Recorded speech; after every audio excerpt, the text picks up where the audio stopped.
네, 오늘 저와 여러분이 나누실 이 누가복음 2장 41절 이하의 본문에 보면은 이제 예수님이 어릴 때, 이제 유아는 아니지만 유아 때는 늘 죽을 위험에 처해 있었죠. 근데 어느 정도 컸어요. 예수님이 잘하셨습니다. 그래서 12살 되던 해에 있었던 그 일화를 우리에게 소개하고 있어요. 그래서 예수님께서 이 땅에 오셔서 이제 그 횟수가 12년이 되었을 즈음에 있었던 일입니다. 예루살렘 올라갔던 그런 이야기인데요. 이스라엘에는 이제 여러분이 잘 알고 계시다시피 3대 절기가 있어요. 그런데 그때마다 이스라엘의 모든 성인들, 남녀 성인들은 전부 예루살렘에 올라가서 그 절기를 하나님 앞에 이제 올려드리고 또 주님 앞에 큰 은혜를 입고 또 기념하고 축제로 보내는 이런 이제 풍습이 있습니다. 하나님께서 명하신 축제죠. 그런데 성인들은 가야 돼요. 안 가면 안 됩니다.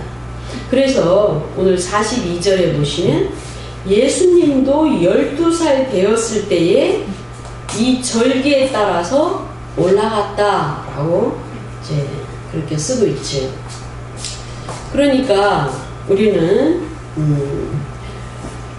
특별하게 12살 되었을 때 예수님께서 12살 되었을 때 있었던 일이다 라는 사실을 이제 알 수가 있어요. 우리나라도 지금 12살 정도면 아직 뭘 잘 모르죠. 성인식을 했다라고 유대 관습에 의해서 성인식을 했다라고 하지만 우리는 지금 20살 정도가 돼야 비로소 성인이다라는 이제 그런 분위기죠. 그런데 12살 되었을 때부터 성인이다 이 말은 결국은 이스라엘의 그 여호와 하나님을 섬기는 절기에 참석할 수 있고 그 절기에 참가함으로써 이제는 그 풍습을 철저하게 말씀에 따라 순종해야 되는 나이다 이렇게 이해하시면 훨씬 빠르고 정확합니다. 우리나라 성년식으로 생각하면 안 되는 거죠. 나이가 안 맞죠. 그래서 우리나라에도 뭐 이제 성년식을 했다 해서 그날은 세상 풍습을 따라서 이제 술도 많이 마시고 또 어른인 채 하는 그런 좀 문화가 있죠. 그런데 이제 그런 것이 아니고 여기에서 이 본문에서 나타나는 성년식은 이제 하나님의 그 자녀로서 그 절기와 풍습과 말씀대로 살아가야 되는 그 관행을 쫓을 수 있는 그런 나이다 라는 것을 이해하시면 되겠습니다. 그래서 부모들은 날마다 이제 그들의 삶 가운데 그들이 처한 그런 상황 가운데 하나님을 섬겼지만 그럼에도 불구하고 해마다 그 절기에 따라 3번의 절기에 따라 예루살렘에 갔다라고 그렇게 우리가 알고 있어요. 그래서 예수님도 예수님의 부모님 하면은 우리가 요셉과 마리아를 떠올리고 있죠. 그러나 요셉은 이제 실제적으로 이제 예수님의 그 탄생과는 아무 상관이 없죠. 마리아의 배를 통하여 그 마리아의 이제 엄마로 엄마라는 그 육신을 빌어서 왔지만 그 피와는 상관이 없다라는 사실을 우리는 잘 알고 있습니다. 그 부분에 대해서 이제 다시 한번 여러분 잘 이제 말씀을 이해하셔야 됩니다. 그래서 마리아의 태를 통해서 그 배를 통해서 이 땅에 오셨지만 그 마리아의 피와는 상관이 없이 하나님의 온전한 피를 받아서 그 온전한 영과 온전한 혼과 온전한 몸으로 그렇게 오셨다라는 사실을 아셔야 됩니다. 그럼에도 불구하고 이 땅에 이제 육체를 가지고 오셨기 때문에 이렇게 부모들이 이제 아이를 키우고 또 보살피고 함께 그 예루살렘에 올라가는 그러한 상황이다 라는 사실을 이제 이해하시면 되겠습니다. 예수님 하면은 이 유아기 때에 대해서 잘 모르기 때문에 예수님은 그리스도시고 예수님은 하나님으로 이 땅에 오셨는데 왜 이런 과정이 필요할까 라고 그렇게 오해가 될 수 있어요. 그러나 이제 그 어린 아기 예수로 이 땅에 오셔서 오늘 본문에 보시면 이제 말씀을 깨닫기도 하고 묻기도 하고 듣기도 하고 그렇게 적고 있죠. 그리고 51절과 52절의 말씀을 보면은 이제 그 모든 상황을 쭉 이렇게 적고 나서 예수가 지혜와 키가 자라나며 또 하나님과 사람에게 더욱 사랑스러워 가시더라 이렇게 적고 있습니다. 그래서 우리는 그 유아기 때의 예수를 굉장히 그리스도와 좀 단절되고 또 잘 생각하지 않는 주제입니다. 그래서 예수님도 그 아기 예수로 오셨기 때문에 그 성장 과정이 있었다는 거죠. 그렇지만 그 영과 혼과 그 몸이 특별하다라는 사실이죠. 몸은 이제 제물로 드려져야 되기 때문에 죄가 없죠. 그리고 영은 온전한 영이고 혼도 온전한 혼이라는 거죠. 그렇기 때문에 저와 여러분이 생각하는 어떤 평범한 사람의 영과 혼이라고 생각하시면 안 됩니다. 그래서 완전한 인간이요 완전한 하나님으로서의 그 모습이 이 본문에 굉장히 많이 녹아져 있습니다. 그래서 두 양면을 가지고 그런 교리적인 그런 주제를 잘 이해하시고 그리고 이 본문을 보셔야만 좀 이해가 되는 그런 상황입니다. 오늘 본문에 보시면 이제 예수님께서 예루살렘에 올라가셔서 이제 유월절을 지내시고 그리고 나서 부모님들과 함께 돌아가는 상황이었는데 아이 예수는 예루살렘에 머무셨더라 라고 적고 있습니다. 근데 이 부모님은 요셉과 마리아는 그 사실을 알지 못해요. 당연히 아이가 부모를 따라서 집으로 돌아가겠거니 그 친족과 여러 동행한 사람들과 함께 어울려서 그 행렬에 속해 있었거니 이렇게 생각을 했던 것이죠. 그런데 드디어 동행 중에 아이가 없다라는 사실을 하룻길을 간 후에야 알게 되었다라고 적고 있습니다. 44절에 보시면 동행 중에 있는 줄을 생각하고 하룻길을 간 후 친족과 아는 자 중에서 찾되 만나지 못함에 찾으면서 다시 예루살렘으로 돌아갔다라고 이제 그렇게 적고 있습니다. 그러니까 아이 예수는 어쩐 일인지 왜 친족과 함께 있지 아니하고 함께 돌아가지 아니하고 예루살렘에 머무셨을까?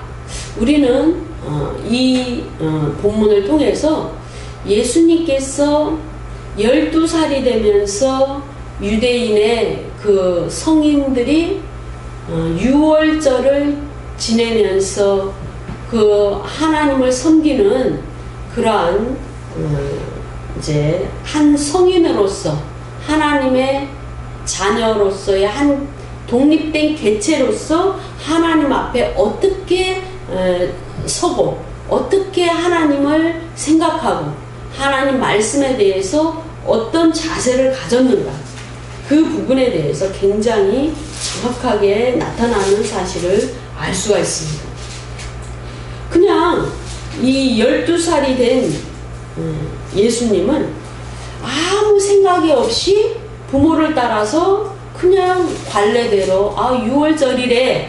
그래서 다 함께 예루살렘 올라가서 6월절을 지나야 된다 라는 아무 생각이 없는 그런 어린아이가 아니었다라는 거죠.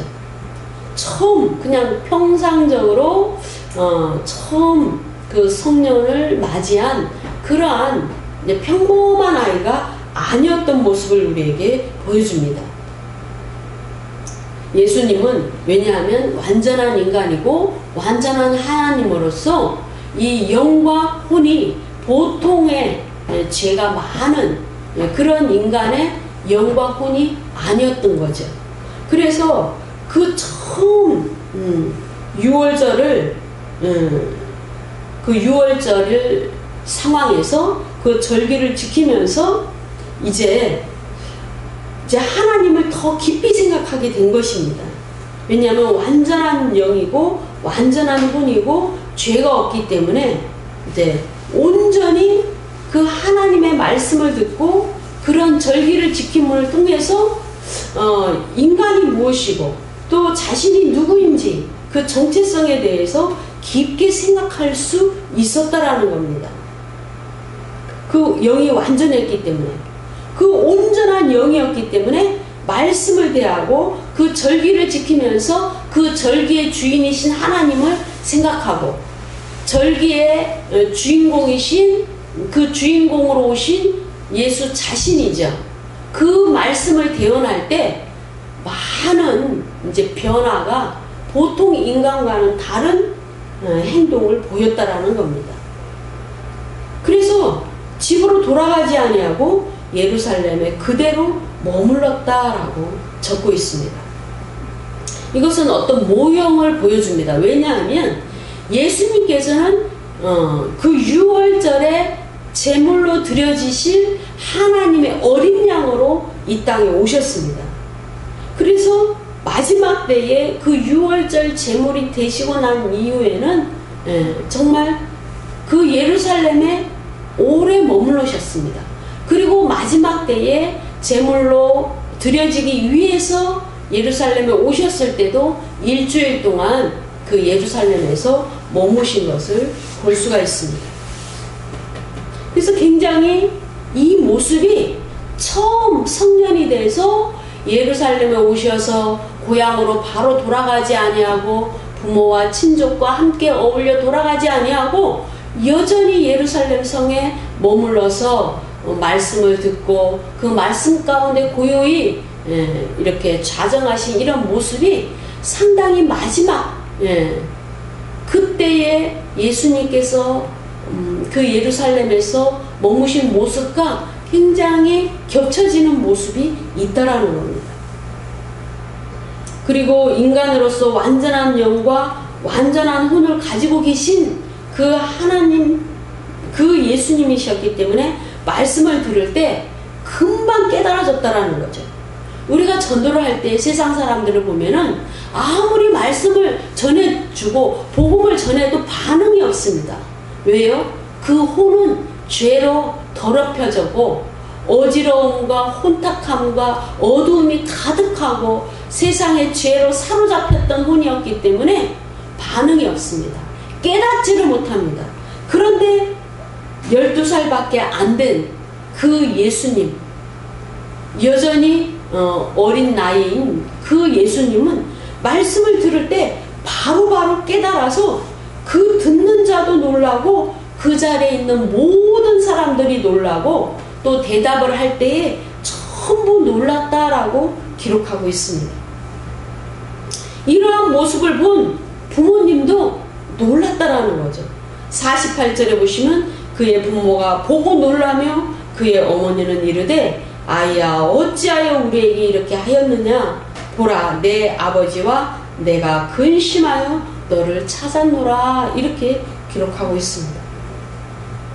요셉은 아버지라고 기록하고 있지만 사실은 요셉으로부터 받은 것은 아무것도 없습니다. 왜냐하면 마리아는 동정녀 때에, 남자를 알지 못하던 때에 하나님의 능력으로, 성령의 능력으로 그 마리아의 택 가운데 하나님이 들어가셨기 때문에 잉태된 것이죠. 성령의 지극히 크신 능력으로 잉태되었기 때문에 요셉은 사실은 아버지가 아닌데도 양육했기 때문에 그 족보상 아버지다라고 그렇게 이제 쓰고 있습니다. 그런데 그 아버지와 어머니의 그 영적인 레벨이 이제 상당히 다른 것을 이 본문에도 나타나고 있습니다.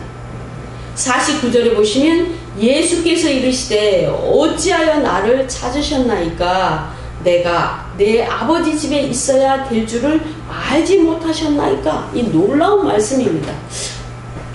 이 의미가 도대체 뭘까?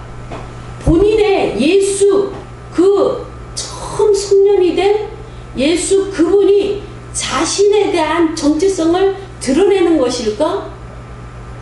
부모에게 알리는 것일까?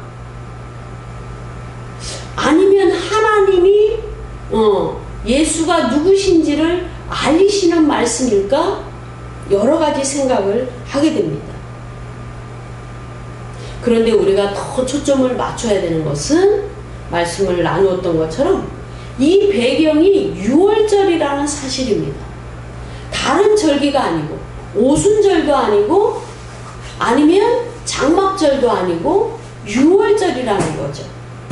그 유월절 때 처음 성년이 돼서 그때 유월절 그 절기부터 성년이 되매 그 절기에 이제 절기를 지키기 위하여 처음으로 예루살렘에 올라가셨다라는 사실을 이제 우리가 굉장히 좀 포커스를 맞춰서 말씀을 생각해 봐야 된다. 하나님께서는 왜 그렇게 하셨을까? 이 모든 것은 우연이 아니고 필연이고 하나님의 무슨 의도와 뜻이 있는데 그것은 도대체 어떤 의미였을까? 근데 그렇게 이제 우리가 한번 생각을 해보게 됩니다. 하나님은 정말 제물로 드려지실 그 예수 그리스도의 그 첫 번째 그 성년식이 그 절기에 맞춰서 그 말씀을 듣고 예루살렘에 머물면서 그 예수는 어떤 생각이 들었을까? 이런 것을 우리가 굉장히 이제 많이 생각하게 됩니다. 예수님 자신도 내가 내 아버지 집에 있어야 될 줄을 알지 못하셨나이까? 라고 선언합니다. 근데 부모님은 그가 하신 말씀을 깨닫지 못했다라는 거죠. 그런데 여기에 더 우리가 의문을 가지게 됩니다. 왜냐하면은요, 이제 우리가 지난 크리스마스 때 성탄 기념 예배 때 이제 예수님이 어떻게 탄생이 됐는지 그 요셉과 마리아를 어떻게 사용하셔서 이 땅에 오셨는지를 우리가 살펴봤어요. 정말 하나님께서는 이제 우리 마태복음에 보면은 예수를 이 땅에 보내시기 위하여 그 요셉이라는 아버지 되는 요셉이라는 그 인물을 어떻게 사용했는지를 우리는 정말 리얼하게 알고 있습니다. 요셉이 그 예수님에 대해서 그리고 하나님이 주시는 그 계시, 그 마리아의 태중에 있는 아이가 죽지 않도록 그리고 태어나서도 헤롯에 의하여 죽지 않도록 그렇게 천사들을 보내서 계시를 주실 때 그 계시에 순종할 수 있는 믿음을 가진 요셉을 하나님은 선택하셨습니다.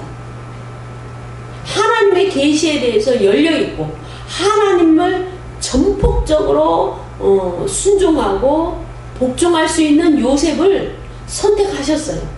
그래서 마리아와 함께 가정을 이루고 예수가 태어나도록 하시고 또 예수를 기르시는 그 일에 요셉을 사용하시는 겁니다. 그런데도 불구하고 그 요셉은 깨닫지 못했다고 합니다.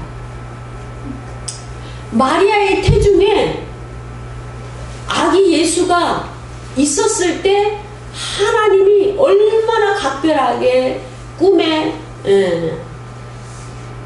현몽하여 꿈에 나타나셔서 그 천사가 지시하여 주시는 음성을 통하여 죽지 않고 피난하고 또 죽지 않고 이동하고 또 다시 때가 되면 예루살렘으로 돌아가고 베들레헴으로 돌아가고 이러한 모든 과정들이 있었습니다. 그런데 잊어버렸어요.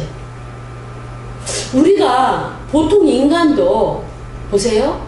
특별하게 태몽을 꾸거나 특별하게 어떤 사건을 통해서 목숨을 구하거나 그렇죠? 어떤 큰 위협에서 정말 살아나거나 이러면 그 장면을 잊지 않습니다. 그래서 이게 특별한 아이구나. 정말 뭔가 하나님 뜻이 있겠구나. 이러한 아주 각인이 되는 그러한 장면이 있을 겁니다. 그런데 잊어버렸어요. 요셉. 저는 이것이 참 희한하다는 겁니다. 우리가 이제 은혜를 많이 받아도 사실은 믿음이 한결같지는 않지 않습니까?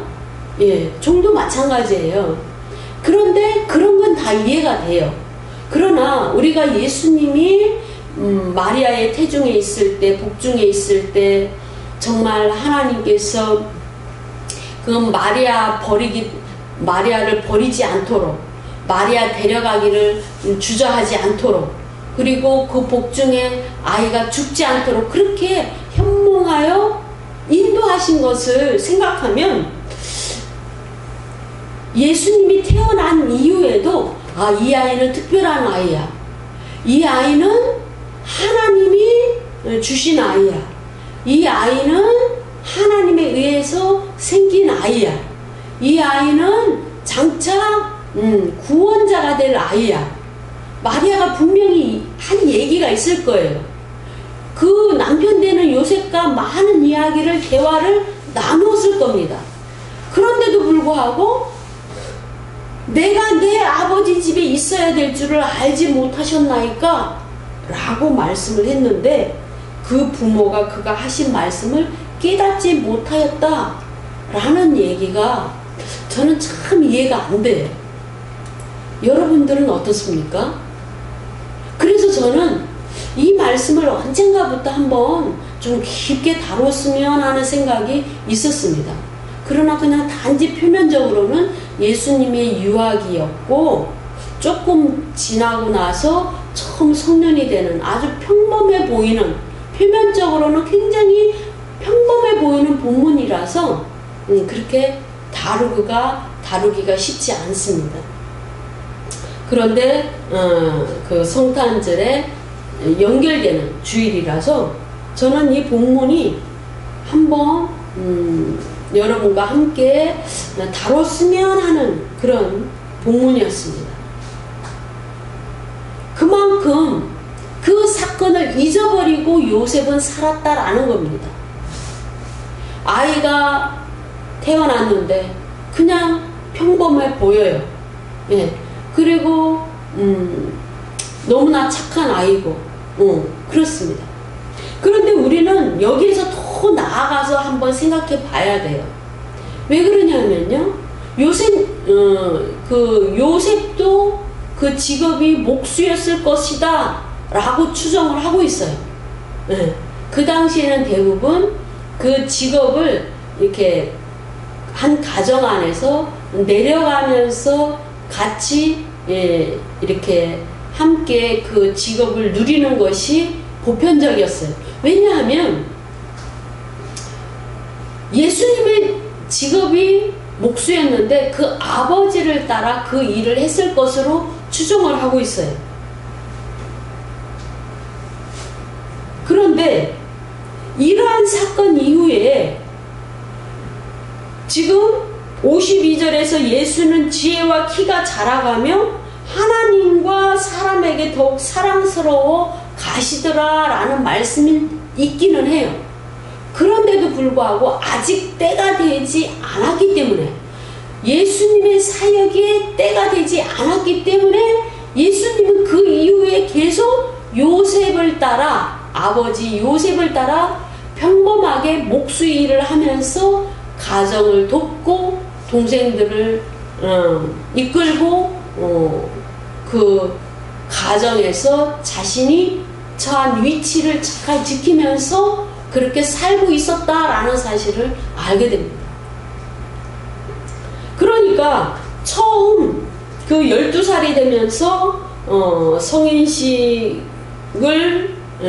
성년을 맞이하여 그 절기를 따라 이제 6월절이 되어서 예루살렘에 가면서 그때부터 특별한 그런 말씀을 하시고 그 말씀을 대하는 태도가 남달랐고 또 말씀을 깨닫는 속도도 남달랐고 그 영광운이 너무나 순전하고 깨끗하고 완전했기 때문에 전혀 말씀에 대한 그 자세, 절기를 지키는 그 그냥 관습적인 것이 아니고 그러한 아주 그냥 절대적인 믿음과 그 말씀에 대한 태도가 있었다라는 사실은 이제 어느 정도 깨달아져요. 그럼에도 불구하고 여전히 그 이후의 직업은 목수였다라는 사실입니다. 그래서 우리는 그 지방에서 그 목수 일을 하면서 너무나 오랫동안 살았기 때문에 나사렛 예수다, 그가 목수가 아니냐, 이런 얘기를 이제 다른 복음서에서 아니 예수님이 구원자다, 하나님의 아들이다 라고 했을 때 아니 우리가 알고 있던 그 나사렛 예수는 목수가 아니냐, 요셉의 아들이 아니냐, 근데 그가 어떻게 그리스도냐, 하나님의 아들로서 하늘로부터 온 자냐, 참남죄가 적용이 된 것이죠. 그런데도 불구하고 우리가 이 본문을 보면 처음 성인이 되어서 절기에 참여하는 그 첫 번째 절기가 6월절이다 라는 사실이 특별하게 다가옵니다. 왜냐하면 우리는 그가 완전한 인간이고 완전한 하나님이시라는 것을 알기 때문이지. 그리고 또 초점을 맞춰야 될 본문은 46절입니다. 사흘 후에 성전에서 만났대요. 사흘 후에 다른 데서 만난 것이 아니고 성전에서 만났다라는 거죠.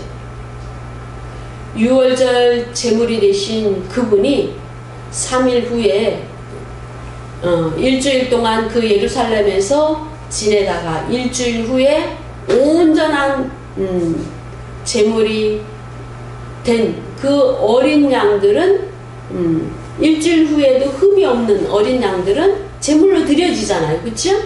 그런데 그것처럼 일주일 동안 우리가 요한복음이나 여러 본문을 보면 그 하나님께 드려지는 제사로 드려지는 그 양들이 일주일 동안 예루살렘에 있었던 것처럼 계속 있으시면서 사흘 후에 성전에서 그렇게 만났다.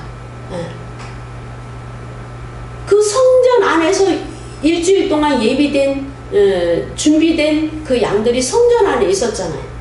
근데 사흘 후에 성전 안에 있었어요.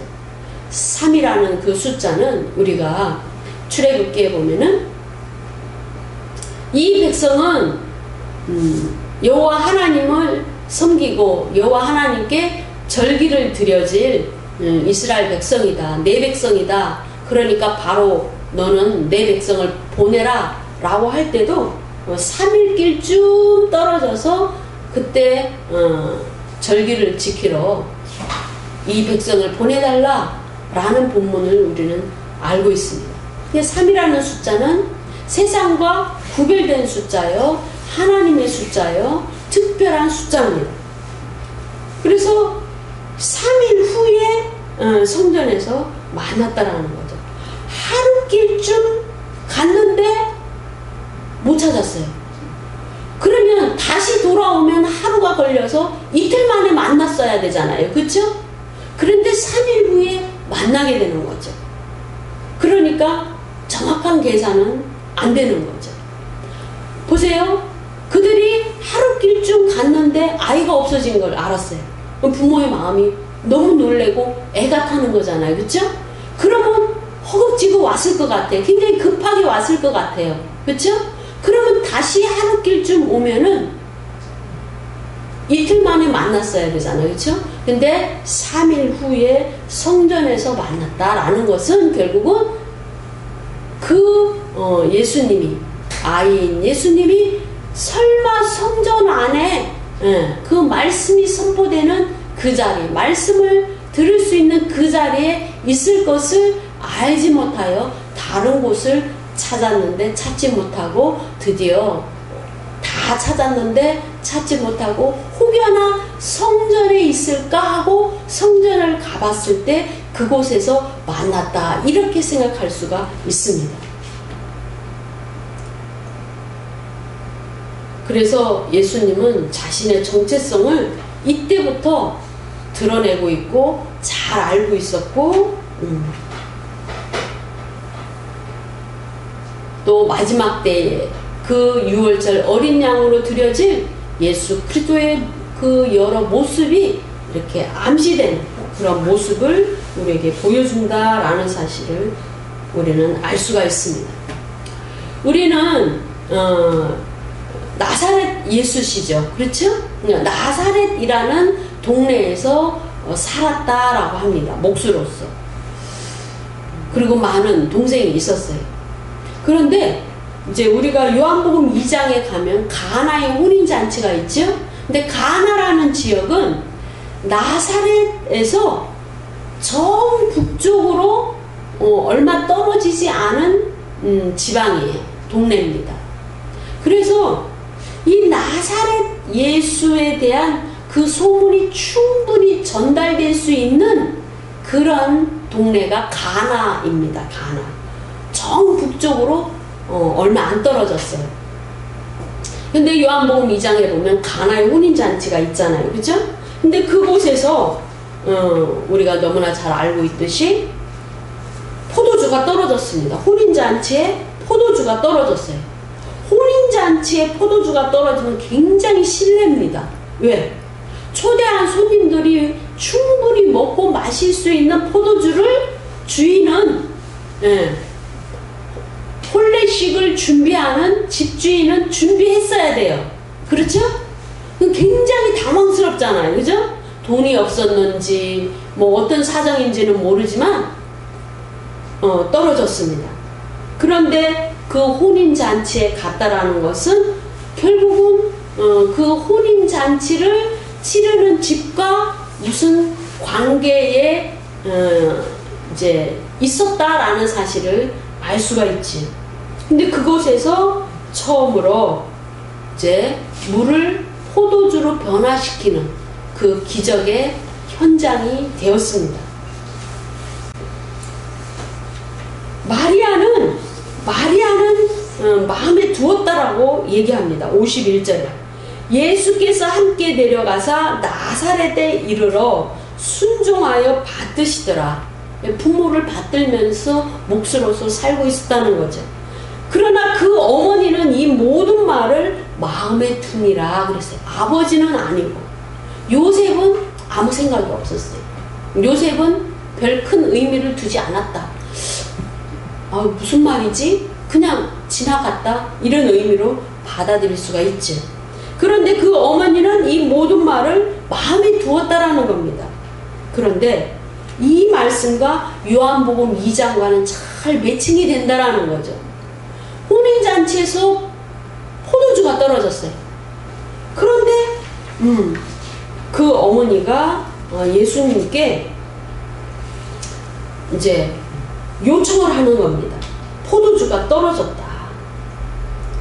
요한복음 2장 3절에 보시면 포도주가 모자란지라 예수의 어머니가 예수에게 이르되 저희에게 포도주가 없다 하니, 말씀이 경어로 한 것이 아니고 존칭이에요.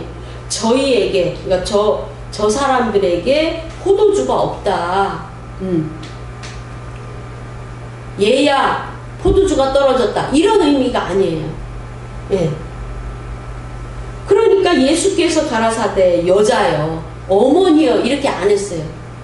그러니까 이때부터 마리아는 마음에 처음 성인이 됐을 때 이 성전에서 내가 아버지 집에 있어야 될 줄을 알지 못하셨나이까 라는 말씀을 한 이후부터 마리아는 그 말씀을 마음에 두고 예수님에 대해서 다른 깊은 생각을 가지고 자녀로서 기르긴 했지만, 돌보긴 했지만 정말 특별한 계시를 받았잖아요.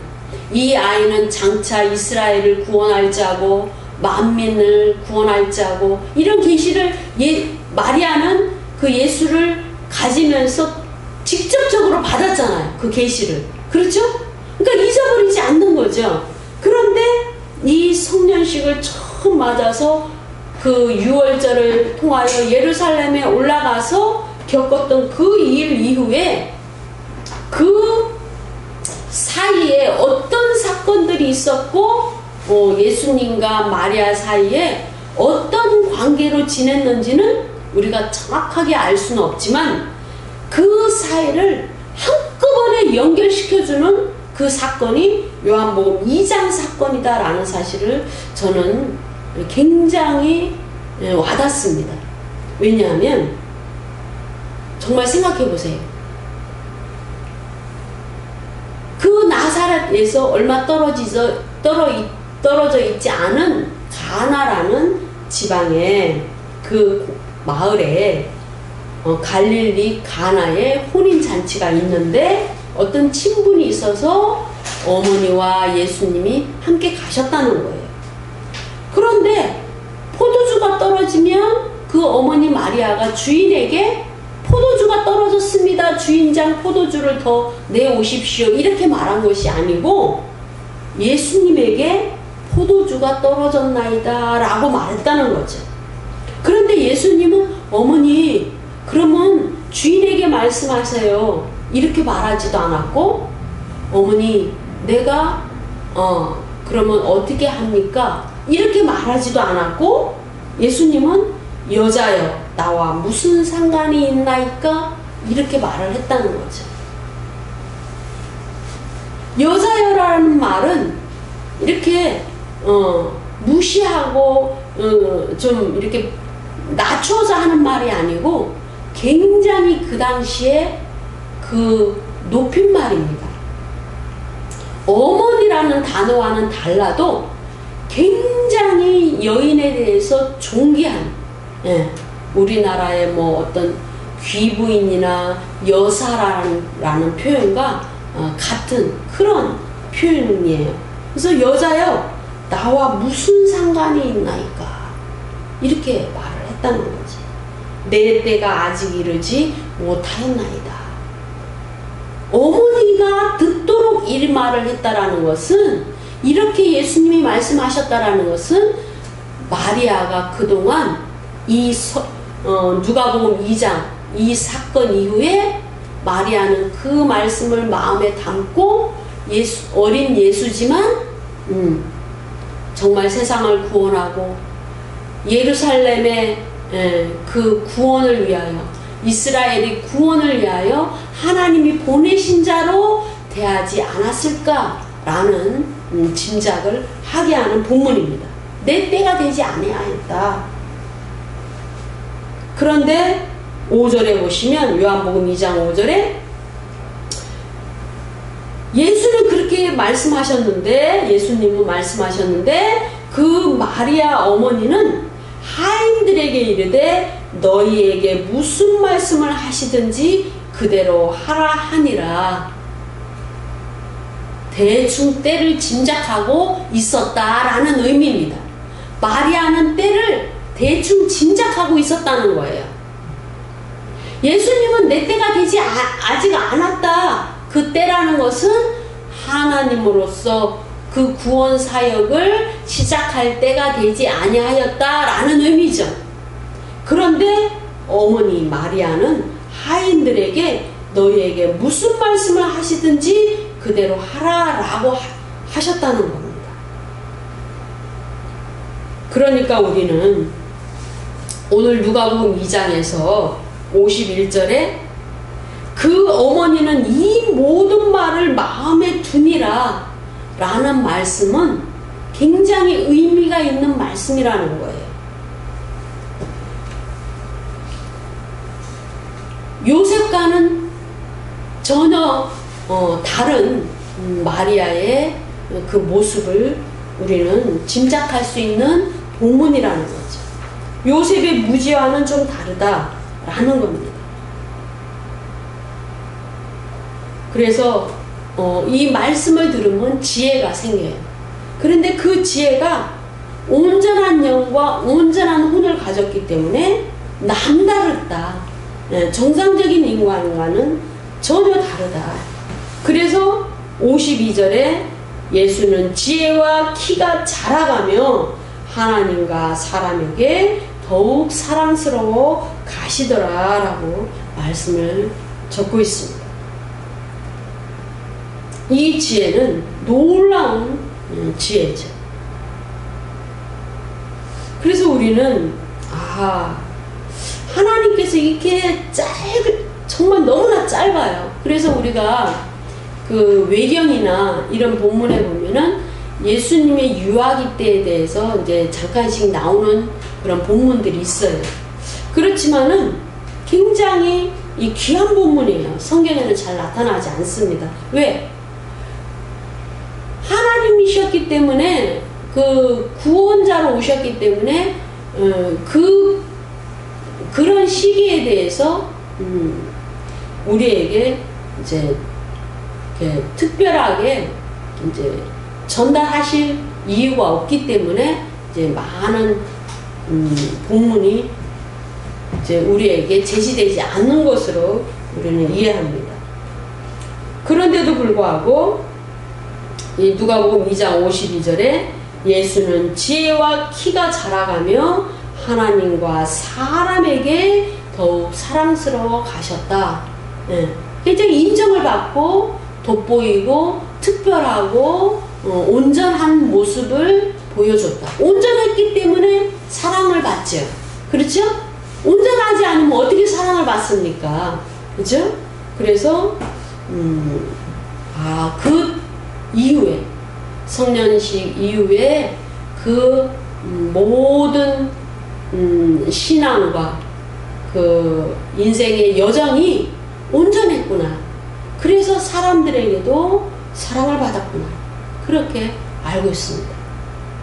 그럼에도 불구하고 그가 하나님의 아들이다라고 선포했을 때는 전혀 다른 그 직면에 부딪히게 된 것이죠. 그래서 예수님이 성년식을 맞아서 자신의 존재, 자신의 정체성, 그리고 그가 누구신지 이런 것에 대해서 잘 드러내주고 굉장히 큰 암시를 주는 귀한 본문이다라는 사실을 우리는 깨달아야 됩니다. 오늘 우리가 또 기도할 때에 우리가 이제 마음속에 여러분이 회개하실 것은 우리는 그렇게 생각해요. 성경을 잘 모르고 하나님에 대해서도 잘 모르고 예수님에 대해서도 잘 모르기 때문에 세상 사람들처럼 인간 예수가 왜 우리는 하나님이 됐을까? 인간 예수를 우리가 왜 하나님으로 믿을까? 섬길까? 이렇게 생각을 하게 됩니다. 신앙의 첫 단추를 잘못 끼게 되는 것이죠. 그래서 우리가 이 어린 이제 예수의 모습을 통해서 이런 말씀을 통해서 이미 그 안에 온전한 영 가운데 하나님의 그 뜻 가운데 이렇게 정체성을 갖고 있고 그가 누구신지를 이미 알고 있었다. 그 아이 예수는 이미 알고 있었다. 그것을 우리는 알아야 됩니다. 그래서 아하, 이런 일반적인 인간이 아니셨구나. 그렇게 이해를 해 주셔야 됩니다. 우리가 기도합니다. 그런 게 잘못 믿고 억지로, 그거는 그렇게 의심하면서 믿는 건 억지로 믿는 거예요. 그래서 그런 부분을 좀 이제 회개하는 그런 시간을 가졌으면 좋겠습니다. 우리 기도합니다.